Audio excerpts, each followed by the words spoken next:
Let's go live, sons. You're in the middle, Todd. You can do the introduction. I don't know what we're introducing. This will be for hooking to your phone when Don's on the line. What's going on, guys? It's Joe, Tony, and Mark. We're here running live at the Lone Wolf Paintball Indoor, getting ready to start up our weekly live show here. I got a few different things on the agenda for you guys today. As always, we usually kind of start out talking about what videos we did today, and we'll get in a couple other segments. So cool. What'd you film today, Todd? Today Todd. Tony. Come on, dude. Don't be hitting me with that. Dude. Today we filmed a couple versus videos. We filmed... Should I tell them about the new goggle? You should. Okay. Today we got in the new dye access goggle. So I did unboxing review, and I also did a lens changing video on that one as well.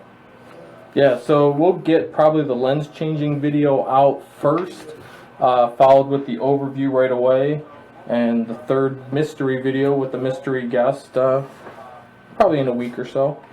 Don't want to bombard everybody with access goggles for like an entire week. what was the third one? That was a comparison, kind of the versus type? Yeah, we did the versus to the grill with our fancy. Nice. Access goggles. 2 goggles, similar price point, about $10 apart. So Yeah, so that'll work out good.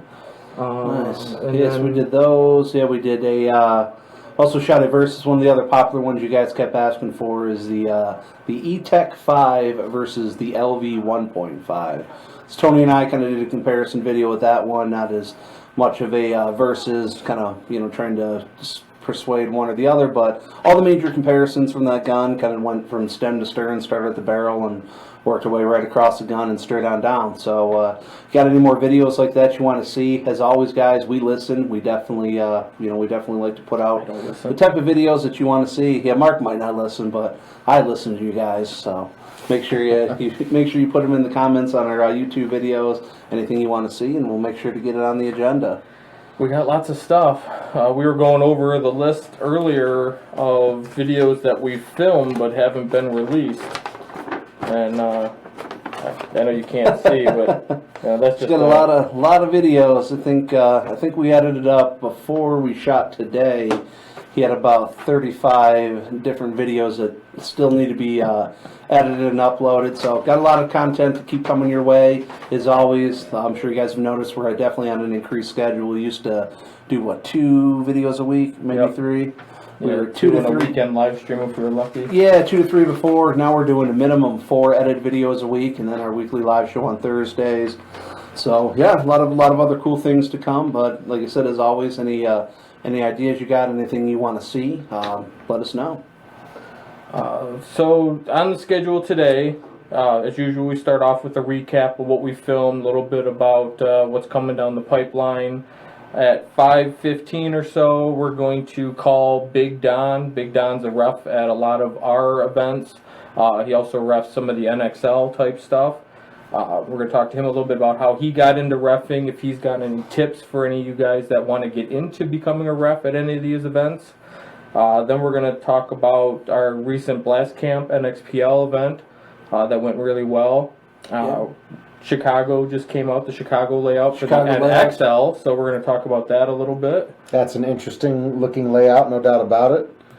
And as usual, at the very end, we'll answer any of your questions that you have. So if you've got any, submit them. I'm going to type a little thing up now that says submit your questions for answering at the end. And we'll go from there. So let's see, where are we at? Well, we talked really fast. We need to drag this recap out just a little longer. Should we tell them who the guest was? I mean, they've seen a video with them already. Or did they? Has it been released? Was it released? I think it just came out. Versus the G-Tech. Yeah. Oh yeah, a couple days ago. Yeah, it was kind of funny. We a few weeks ago, DJ, who runs our Metamora field, showed up on a Thursday, picking up some supplies, getting Metamora ready for the weekend, and walked in Thursdays. Obviously, as you guys know, is our big video day. That's when we do all of our shoots. So a couple weeks ago, DJ, just by coincidence, ended up doing a versus video with Tony, the E-Tech versus the G-Tech. again, one of the popular videos you guys wanted to see. So threw DJ into that one, and then it's kind of weird now. He always ends up coming on Thursdays, like, oh, he walks, hey, oh, you guys are shooting videos today? Oh, really? What's on the agenda? So, He secretly just wants to yeah, be part of it. yeah, he knew he came walking in. Oh, Get what's that up? fame. It's video day. So, but yeah, him and Tony did the comparison. Like I said, we got that new Dye Pro Axis goggle in today. So if you guys haven't seen that, check it out. I'm sure we'll get some pictures up on our page later today. I'm sure Dye's had it on their social media, but they went over the new Pro Axis goggle, did a review and comparison, like Mark said, against the V-Force grill. So. But yeah, if you guys haven't seen that mess, definitely check it out. We have them in stock here, available for purchase at the Pro Shop. They retail at $99, so great price point. A good, really good mid-range goggle, super comfortable. I tried it on. I really liked the way it felt. I didn't watch the actual video you shot. What was kind of your notes on it?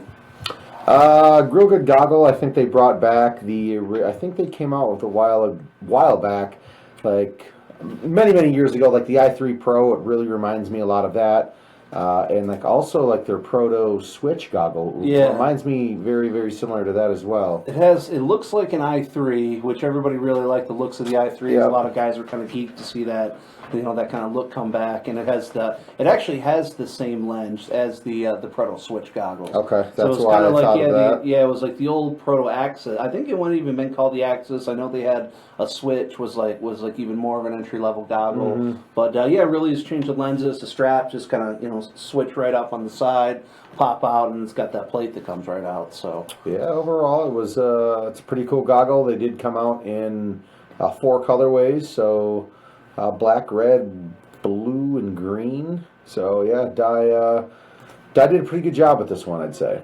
So yeah, we have all Do you want to share with them what the off-camera fumbles? Unfortunately, the cameras weren't rolling.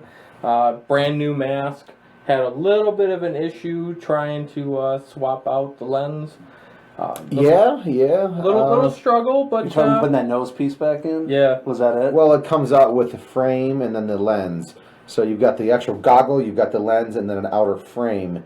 And when you take it all apart, you have to, if you go to change your lens or whatever you got to do, you've got to put the lens into this plastic frame and then that into the goggle itself. So you can't just put the lens into the goggle and try to clip the frame around it. So it's pretty tricky, but you'll see the video when it comes out, and it's interesting. Yeah, we weren't too sure if the actual video of putting it back in was going to go smooth or not, but he did. It first shot. So once you figure out the trick, which is in the video that you'll have to watch, it's a piece of cake. Yeah, when I was messing around with it the other day, the ears come out, the frame comes out, then when you go to put that lens back in, like I said, the part that I had to kind of line up is the nose piece on that plastic frame. It hooks in it hooks into one spot, but it actually hooks into 2 pieces of the goggle. So you got to make sure you get it in there. But yeah, it was real easy to take out. After messing with it for a time or two, went back together pretty easily. So yeah. DeSanti's not a sponsor. But we actually had a couple guys that came in yesterday, and we're excited. It sold out most of those goggles already, so they went out pretty quick. We have the black in stock now, like I said, and I think Dye starting this week or next week we'll be starting to ship the colors: the lime, the red, the blue. So they actually did black, red, lime, blue, just like they have with the LTRs, the same color scheme. So, know what I forgot to do? And I'm going to do it in a minute here. What's up? I didn't run the new intro for the live feed. I mean, I did all the work. I might as well show it off, right? So yeah. Hold on, guys, because this is official. So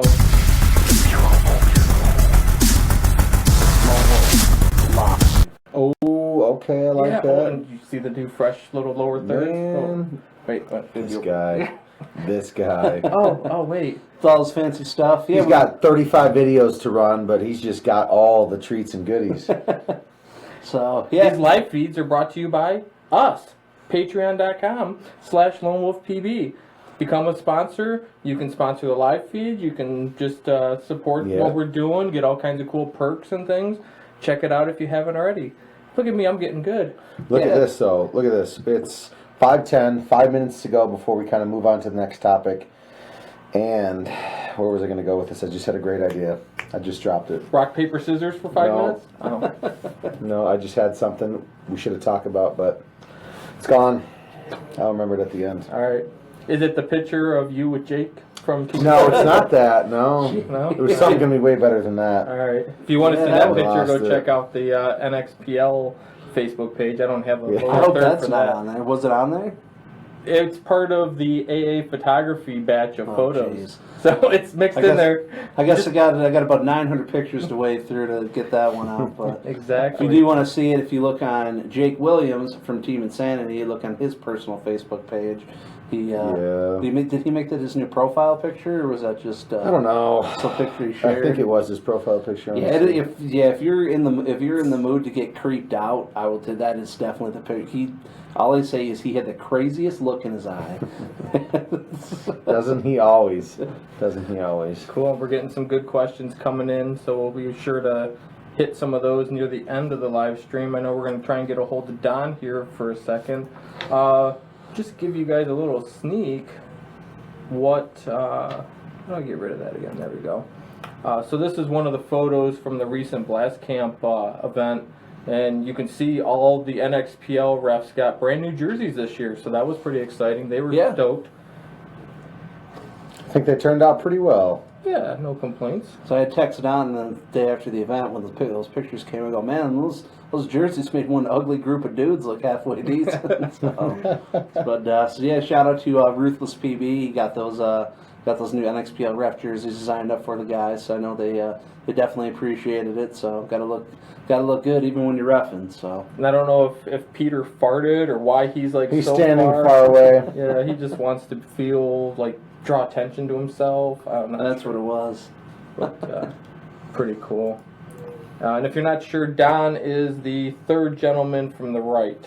Big guy in the center. The With big white guy in the towel. center, white towel. He throws a lot of red flags.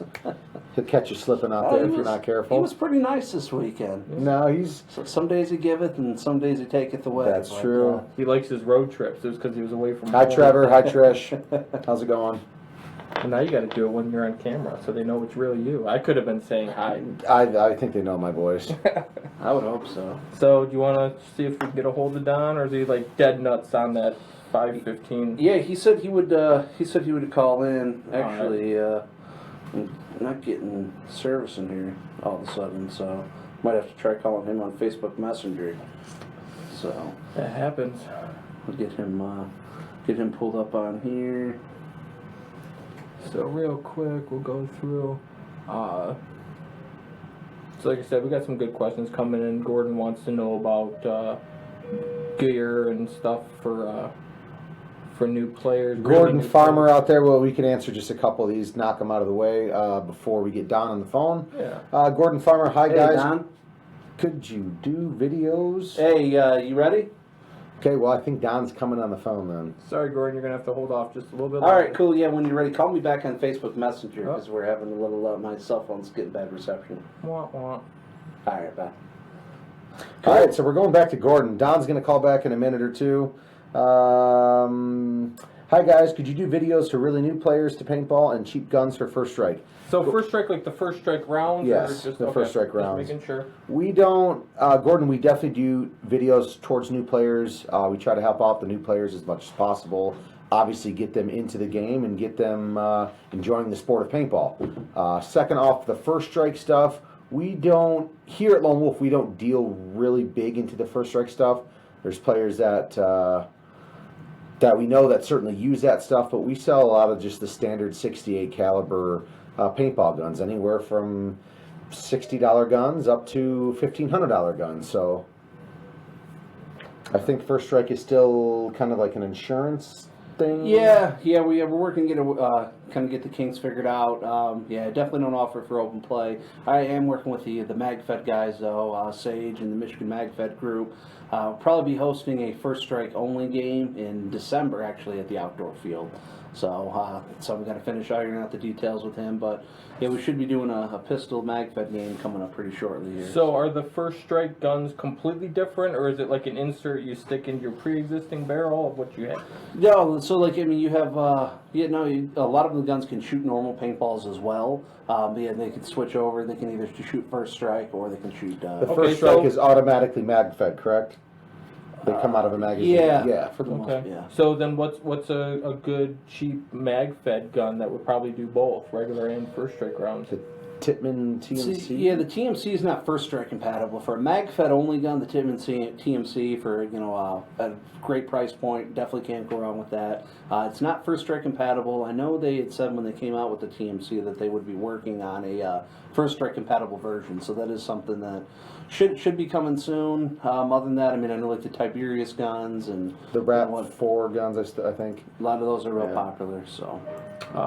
And just to follow up on that, he wanted to know about advise on a good bundle pack that we would ship to the UK. We do ship out of the country. It can get a little pricey, and that would get passed along to you, unfortunately.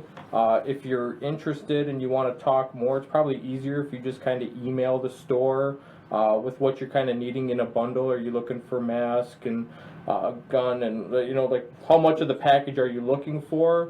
And then these guys can go back and forth with you on working out a price and figuring out proper shipping and whatnot. Yeah. Just let us know what you want and we'll get a price for you. Always do a bundle deal and just calculate the shipping and get you taken care of. If you're looking for anything in general, just email Tony at lonewolfpaintball.com and I can look into it for you and we'll go from there. Yes, sounds good. A couple more people bouncing in. Got some good questions again. Like I said, we'll get to most of those near the end. What's up, Roberto? All right. Come on, Don. Yeah, he can. We're waiting. He should be calling any minute. He's working his other job, so gotta catch him on break. So Yeah. it should be. I guess there's the downside. We tried to figure out to work out a schedule, and then when the schedule doesn't work out, it kind of falls apart. Well, let's go backwards then. I was gonna have Don wrap his conversation with his thoughts about the NXPL. Let's start about the event that just happened at Blastcamp, our thoughts, and when he comes on, that'll be the first thing we'll ask him. Yeah, cool. So yeah, obviously, Mark said we just wrapped up the NXPL North Indy Open this past weekend at Blastcamp. For those that aren't familiar, the NXPL is our tournament league that we host in conjunction with Chris up at Crew Paintball. So yeah, we've been running events the last 2 seasons. This is our 3rd season now, and this was our first event out of state. Normally, up until this point, we've done them at Lone Wolf and Crew. But yeah, this is we work with Virgil, who's the owner at Blastcamp. Yeah, couldn't have asked for a better weekend. I mean, just from the players' attitudes. I mean, the staff. The weather was location, great. Yeah, I mean, everything was phenomenal. No issues whatsoever. Like I said, the weather was beautiful. I mean, it was like 70 degrees all weekend. So, but looks like I got Don beeping in. If you guys are ready to take him, so. Hello. Hold on. Hello. Hey, Joe. Hey, what's going on? Yep. But Not much. So we're running live right now. We just started kind of talking about the NXPL, recapping this past weekend and how the tournament went. But so we as I'd mentioned, we brought you on today. We want to do a segment about reffing. Mark's actually got a picture pulled up on the screen from this past weekend. So. Obviously, we get a lot of guys that are interested in reffing and getting into it, and things like that. What it takes to be a tournament referee or working in local fields. So, figured you'd be perfect to kind of shed some advice. Maybe if you could start out, just tell us a little bit about how you got into paintball and reffing and all that, and we'll go from there. yeah, cool. I got into paintball a little over 20 years ago. Started just like most guys do it, my local field, local store, and just got into rec ball. Got real big into that, and a couple of guys at the field wanted to start a local speedball team, so we started up to that. We went out to Battle Creek and played for a few years, and just kind of progressed from there. And got a chance to do a couple national events, and it's a real big rush. But I noticed there was kind of a lack of professionalism on the reffing end of things, and a lot of stuff wasn't fair and wasn't getting called right. Back in the day, that's for sure. Oh, it was. You never really knew what you were going to get for going from event to event. So I started kind of thinking about things and just figured I'd rather be on that end of things. Try to give everybody that that pays all that money to come out and play. Try to give them the fairest game that that I could give them for that. But were you a player first, Don? Were you just hanging out at the fields? Were you looking for a job? Like, how did you go, hey, I'm going to ref this weekend? Like, what did you do to get there? 20 years ago, even. It started out, some friends of mine wanted to play. We got playing in the backyard. So there was kind of we were always reffing ourselves back then. And then the more I got into it, started playing organized fields and saw just, how much help they didn't have, for people that actually really cared, to ref right, not just to kind of be there and say, you're probably out, I guess, just go ahead, that actually wanted to get into it, and learn, take the time, make an effort, to give everybody the fair end of things. And did that a couple times for a local field, and I just kind of piqued interest, and I just kind of went on from there. Went down and got a certification, and then been doing national events the last 7-8 years, I think it is. So you reached out to somebody to get that certification? Yes. Yeah, we had to get a hold of, at the time it was PSP, and you had to get a hold of somebody in the league, and there was a guy that was running the classes for that. He would travel around the country, putting on clinics for people that wanted to ref, and it kind of got weeded out right there because you had to pay for the class, and a lot of people didn't want to pay for it. So that kind of weeded out the people that actually really wanted to do it for the right reasons, which money isn't one of them. It's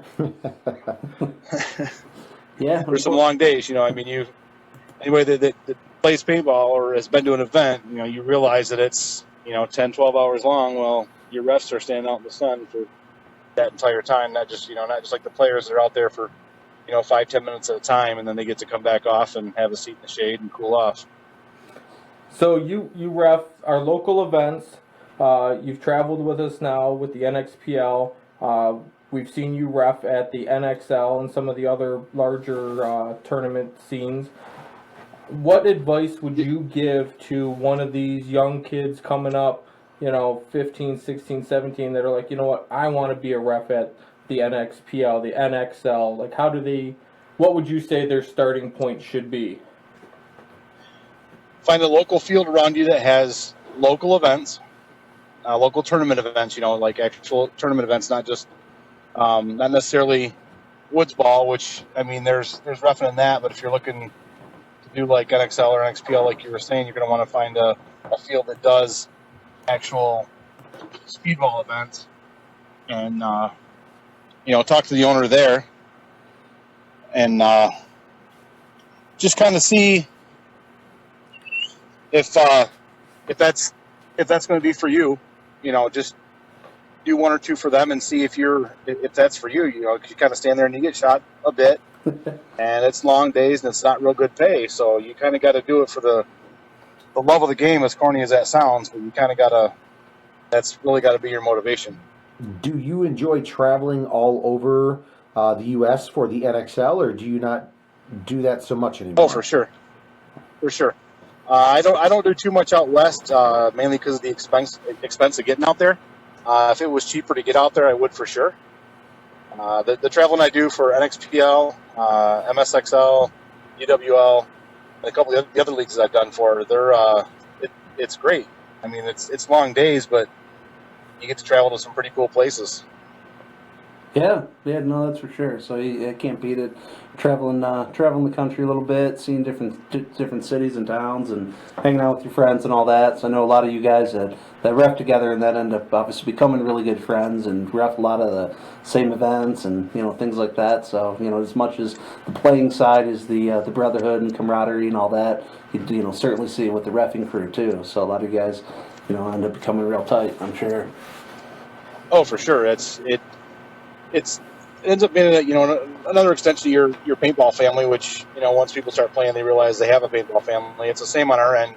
Like you said, a lot of us travel together, and we'll ride together back and forth to the fields, and we'll meet up in the airports and stuff. And that's a big part of it too. You get to hang out with the people that you like, and you're doing something that you like, and it's a lot of fun. But like I said, you got to do it for the right reasons, and you'll figure it out. The first event or two that you do is when you're 14, 15, 16 years old, you'll figure it out pretty quick if it's if that's something for you. You can make a little bit of money. Just don't expect to get rich off of it or do it for a living by any means. But it does pay, but just not real great. And you just got to do it for the right reasons. Hanging out with people to me is a big part of it. Hanging out and traveling is a huge motivation for me outside of my love for the game. Just getting out of the house sometimes per se, and hitting the road, and hanging out with some buddies, basically, huh? Oh yeah, got to have more to your life than going to work every day. Well, that's very true. One thing I want to touch on that we talked a little bit about earlier was the certification. If I've got players out there or people out there that want to become an NXL ref, does the NXL mandate that you have to have a certification from them to ref? They're moving towards that.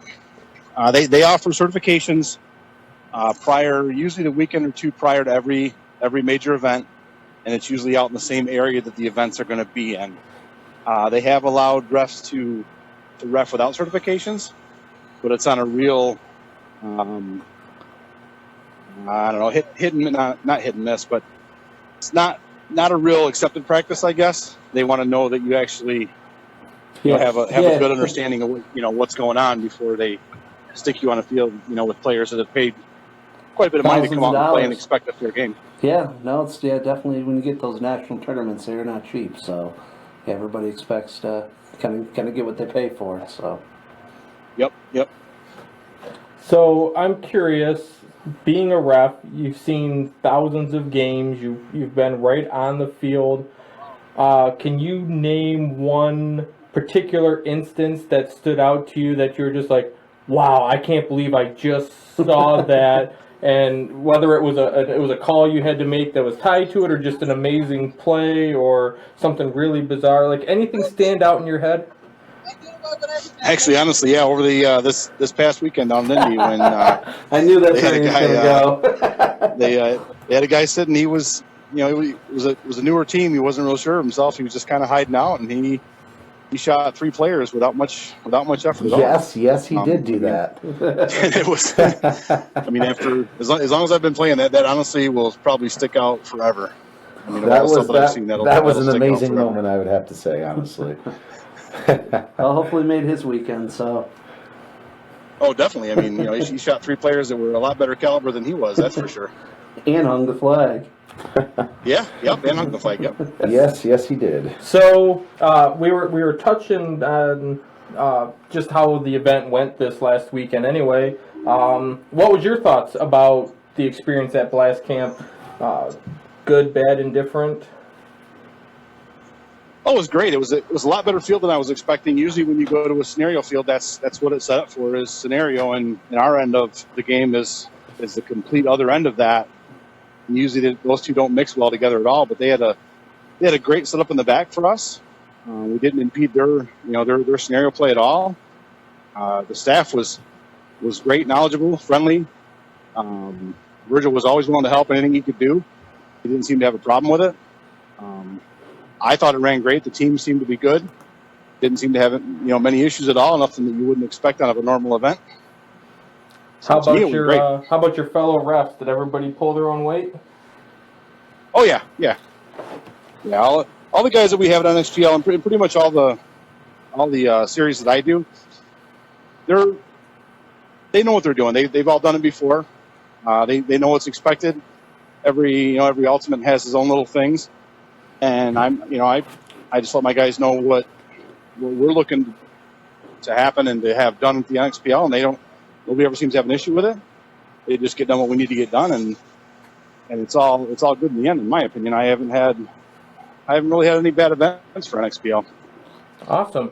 Thanks for taking the time to call in, Don. We appreciate it. We'll let you get back to your day. All right, that'll work. Thanks a lot, Mark. Thanks, Joe. Yep. Talk to you guys later. Take it easy. See ya. Bye. All right. Cool.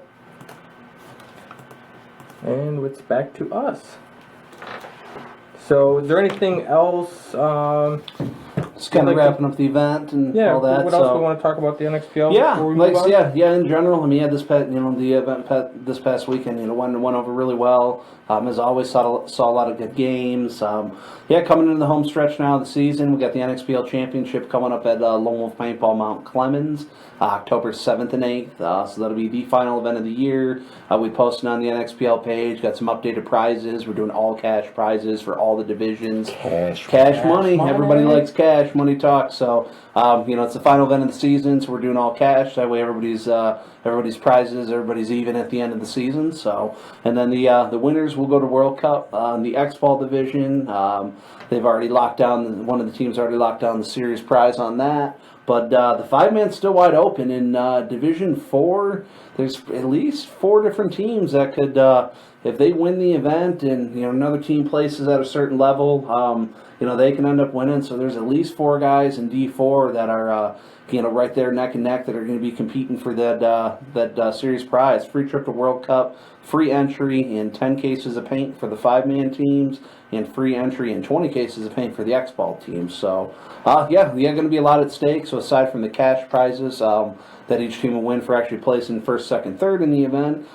we still got those up for grabs. D5, there's at least a couple teams. I know Dirty's pretty close to having it locked up, but anything can happen. At least 2 other teams in there that if they won the event and Dirty had a poor showing. It's wide open still. So I'm going to throw something out there we really haven't touched on, because we'll all be going to World Cup regardless, and I'll be filming video down there. So whatever teams come down from the NXPL, there's a pretty good chance you'll at least get mixed into the montage I'll make while I'm down there. Yeah. I'm sure I'll sneak onto the field a couple times while you're playing. I've already got my pass for Chicago. I'll get my one for World Cup when it gets a little closer. So, I mean, there's a little added perk that we really hadn't discussed. We didn't even throw that out there. Yeah, any Michigan teams in general, obviously we like to represent the home state and whatnot, and so any Michigan teams, I'm sure Mark will end up, probably getting a little bit of footage of you here and there. So For sure. the more embarrassing you are, the more likely it'll make the final cut too. Yeah. Just words to the wise. yeah, that's for sure. So. Will you have your drone out too? A little drone footage? I should. I've got clearance for Chicago, so I don't see why they wouldn't let me have it for World Cup this year again. Cool. Did last year, so. So speaking of that, just real quick before you go on to the next, talking about World Cup, we go down there every single year and we shoot videos for the channel. So stay tuned for those. Obviously this year, beginning of November is Cup. Yep, first week in November. First week in November, we'll be down there shooting videos, staying busy, live streams, stuff like that, guys. So stay tuned for that. And if you want to see the extra cool, behind-the-scenes, weird stuff that doesn't make the normal channel, you can become a Patreon supporter at patreon.com/lonewolfpb.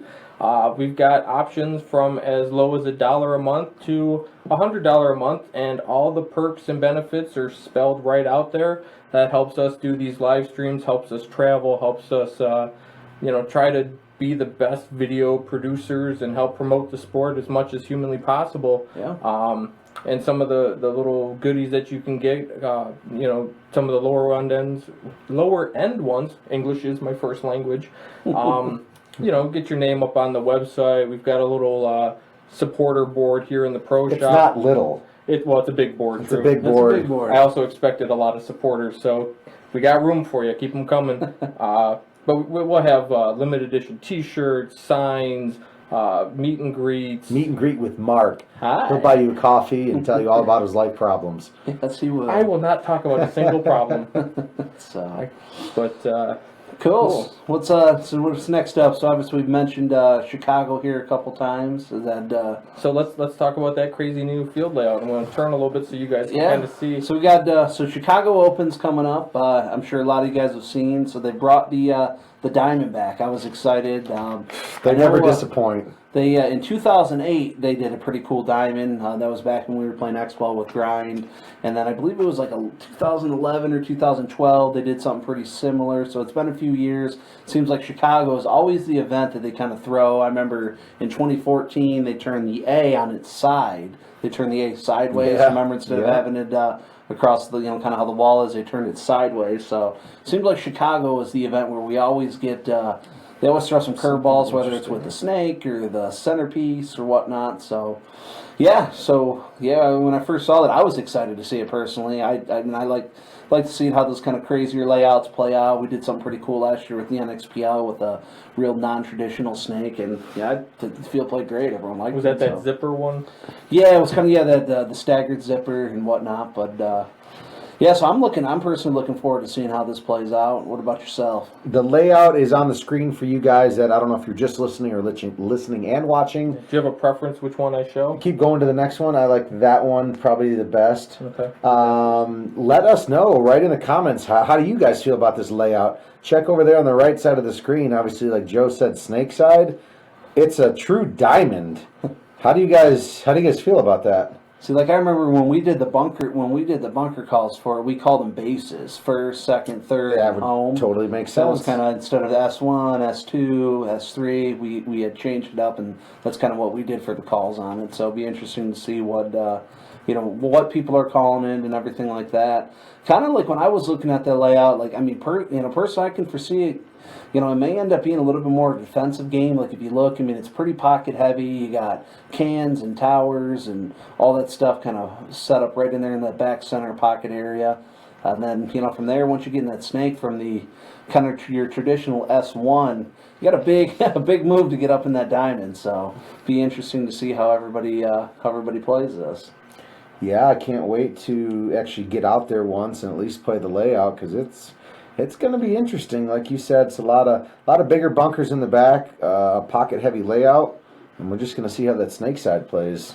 So so speaking of playing it, your chance. We'll be doing an all-you-can-shoot practice Sunday, September 3rd. So it's going to be the weekend before the actual Chicago event. I kind of like that view, so you get a good view of the field. But so Lone Wolf Paintball Mt Clemens will be doing an all-you-can-shoot practice. I'm sure a lot of guys are familiar with the all-you-can-shoot format now. We get out there at 9 o'clock, start setting up. Games start at 10, $70 for the day, unlimited paint from 10 to 3. So you guys can come out, shoot as much as my paint as you can handle, and get in a ton of points. Every all-you-can-shoot, we've had 45, 50 guys. The last one, we had about 60 some, so it keeps getting bigger. Awesome competition. Guys from D5 all the way up to D2, and probably D1 player here and there that scrolls on through. So yeah, a lot of good competition. If you don't have a team, don't worry. There's tons of guys that show up as free agents that you can mix on in with. There's a ton of our own house teams that are also looking to add guys too. Yeah, so exactly. So you got a chance to either kind of get a mix in, or if you're looking to get on a team, the Average Joes, Motor City Reapers. We got a few of those squads that play out of here real consistently that I know we're always looking for guys. Kind of getting towards the end of the season too, so this is kind of where new teams start forming and things like that. some There's people always fizzle off, and some people, new guys are going to fill those spots. All so. that, the behind the scenes poaching starts going on. And, Yeah. around World Cup, but you'll have a chance to play the Chicago layout. Sunday, September 3rd, we'll be doing that big practice at the outdoor field. So You know what I don't like so there's a couple things. Mark always critiques everything. He always goes from a photographer's standpoint. Well, I mean, that's what I'm worried about, right? So I'm looking at it, I'm going, okay, if I stand at the 50 by that diamond, I've got a clear shot to the dead boxes. Cool. I get a cool breakout from there.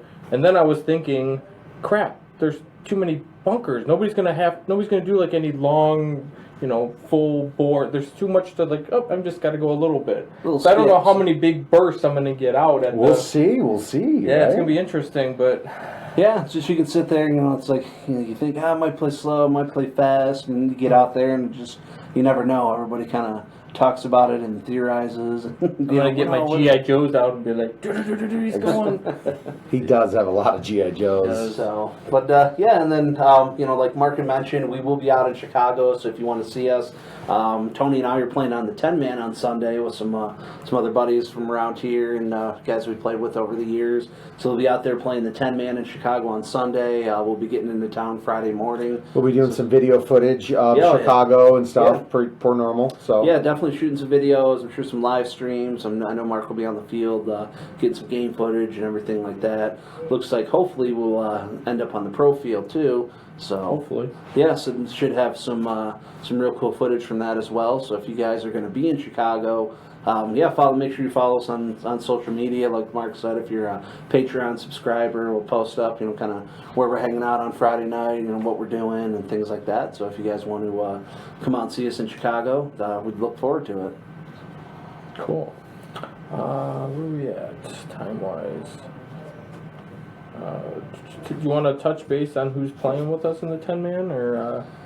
Yeah, like I say, just me, Tony, Wong, Farkas, Mantle, a handful of got some guys from Ohio and some of the guys from Western Michigan. So just pretty good group. Just a cast of characters. Cast of characters. We've all played paintball once or twice, but If you would like to be part of their 10-man team, a small $400 entry fee. You could be their 11th man. No guarantee you'll get any game time, but for a small donation, you can sit on the sidelines, and if they need you, they'll let you in. you can play a Mark's 10-man team for that cost. Yeah, Mark's setting up his own.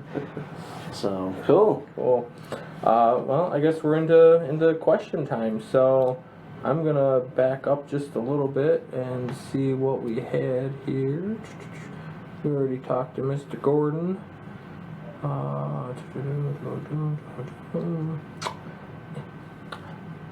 Rhonda wants to know, is paintball a good activity for corporate team building? Yeah. I know it's a good way to shoot your boss in the back when he's not looking. I mean, that's always Yeah, fun. definitely. Yeah, we get tons and tons of corporate groups out here. All different types that come out. Just some of them are just a little bit for fun, just kind of a stress release, getting everybody out of the office or away from the job site or things like We've that. done college, like doctors or PAs they call them, corporate out. I mean, all sorts of just interesting stuff. I don't know if you want to name anybody, like Texas Roadhouse. Yeah. All sorts of corporates. Texas Roadhouse has come out a couple times. Yeah, a lot of different corporations. So yeah, no, this is definitely a good activity. Cool. Moving on. What's a good age? Rhonda, again, she's all over this today. What's a good age for parents to let their kids start playing paintball? Well, to play normal paintball, your traditional 68 cal, you normally need to be at least 10 years old. We do offer JT Splatmaster, though, a low impact option for younger kids, 7 to 7 years old, as young as that. They can get out there and start playing with spring powered guns, smaller rounds, so a lot less impact and whatnot. So yeah, you can get them out there and get them started early. Cool. Roberto. We got a private party out there earlier today doing the Splatmaster. Those were pretty young kids, and it's a safer option for the littler ones. Introduces them to the sport of paintball without the initial sting per se. So cool. Roberto wants to know how you guys got into playing paintball. I know we did a video covering that a while back, but a little refresher never hurts nobody. Yeah, no, great question. So Tony and I, actually our dad, Sam, had founded Lone Wolf Paintball back about 30 years ago now. So we were literally born and raised into paintball. So that's how we got into it.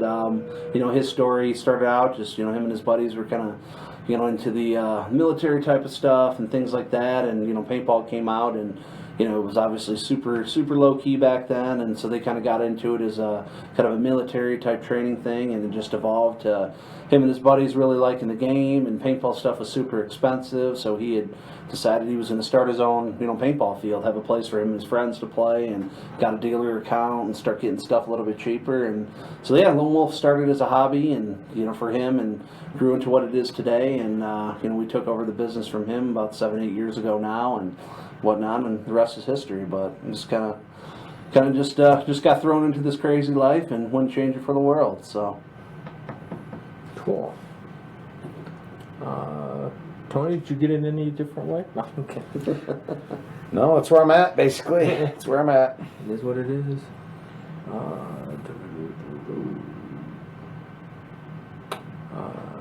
And Rob, I don't know what problem you're having with the live stream, so I can't answer your question. Sorry about I that. hope it's still up and running, or we're just talking to nobody. Yeah, so it's running. That's not an issue. So I'm going to the YouTube real quick just for a few other questions. yeah. This one was on the all you can shoots. Are you going to be doing any more of these this year? Well, you already talked about one for Chicago's layout. Yeah, we'll be doing one for Chicago. So that's the very first weekend in September. You got Chicago the weekend after. Then we'll normally be taking a break for a week or two, just kind of let everybody, recoup. And then the last weekend of September, I believe it's September 30th. That's actually a Saturday. We'll be doing an all-you-can-shoot for the NXPL Championship that I mentioned. It's the following weekend. So still some more all-you-can-shoots planned. A lot of other events and tournaments and things like that. So all the events, they're added right on our Facebook event page and that. So if you jump on the Facebook page, go to the events tab, you can see the upcoming practices. What about through the winter, just out of curiosity? Any plans? Yeah. Tony and I were talking. We know we'll definitely be doing, probably at least, maybe every other weekend, doing some Sunday morning sessions, probably because open play will start at noon on Sundays. So we'll definitely be doing some tournament practices throughout the winter. Sunday mornings, probably like doors open at 8, games from 9 to 12 before open play and private party starts. The all-you-can-shoot format, I think we shouldn't have a problem with doing that here as well. Stay tuned. We'll have details on that coming up shortly. So awesome. Another YouTube question. It's kind of based off an old video. It's an I-4 video that we did. Yeah, so see how good your memory is. See if I can find it again. I shouldn't have kept looking. Can you see inside the Dirty Bird from, I'm assuming, like outside? Or The Dirty Bird now? Yeah, or is it like the lens orange? is tinted. It is, but can you still see through? It was kind of like the northern reflective? lights. It wasn't, you could definitely see into it somewhat. It was, with the coloring, it wasn't, you couldn't see right through it, but in the right light, you can definitely see into it some. Cool. Another Freak XL barrel kit. Is there any plans for that to be an A5 threaded? Probably not. I would think. I know GOG made autococker thread, and then I'm sure they made the Lux thread. Mm-hmm. But yeah, I think that was about it. So for some reason, I don't know why. It's like a lot of the gun companies are kind of straying away from making barrel kits for your 98s and your A5s, which I don't personally understand. We used to sell tons and tons of barrels like that. So. It seems like a lot of companies now that are putting out their fancier kits. The autococker thread is super popular. What most of your higher end guns use. Your Planet Eclipse guns, your Bob Long guns. Even actually like the new Shocker SFT or the Shocker RSX. I'm sorry, takes I believe autococker thread. So, and then the Lux thread. Those are kind of the two dominant ones out there now. So. Mm-hmm. Cool. We did a video with Matt from Detroit Paintball on the Push Unite goggle system. A couple guys looking for it, and other places online that are already sold out. Are we going to be getting any in stock? I got to order in. I'm not exactly sure when they'll be here, but They're hard to get right now. So, but I'm sure as they increase production, they'll definitely be more readily available. And Tony, let's see if you remember. The Push goggle, do you remember what other goggle on the market is it close to in size? Is it more like an i5, or is it close to the EVS? It reminded me of, personally, honestly, like a Vio Ascend style goggle. Just the way it looked, the actual size of the frame of the goggle, something real similar to a Vio Ascend. Cool. Here's another mass question. I'm not even going to try and butcher this guy's name. I apologize on that. Is the audio muted? Is that red? No, don't worry about that. See that one? That's the one that counts. Yeah. I thought that was the one, the bottom one is the one I was turning off all weekend. No. That's probably why they heard more than they should have in the live stream. But anyway, the guy wants to know if he should buy the V-Force Grill Joker or the EVS Empire Carbon. But it's honestly, it's your personal preference. Those goggles will fit. Any goggle will fit everybody differently, depending on your facial structure. So it's going to be up to you as to go to your local store, try them both on, and see what fits your face better, and go from there. So that's the best advice I can offer you. Cool. Can we review the Azadin Chaos 3? Yeah, if I can get one in, we can do a review on it for you guys. Cool. Running out of questions, so I think we might quit early today unless you guys want to get into like a rock, paper, scissors battle. I got mad paper skills. No, it should be good. So appreciate everybody watching as always. Make sure you like the video, share it, and all that. If you got any questions, make sure you put them in the comments, and we'll hopefully get them answered for you next week. Unless we have a big event going on, we're doing this every Thursday, right around 5 p.m. Eastern Standard. Yeah, last weekend we moved it to Friday just because we knew we were going to be at Blastcamp. We wanted to do it on site. But yeah, normally Thursdays. Normally 5 to 6. Thursdays, unless we got a big event. Yep. And We're traveling too. If you missed it, there'll be a replay of it saved over on the YouTube channel. Cool. Thanks for watching. Take it easy, guys. See you.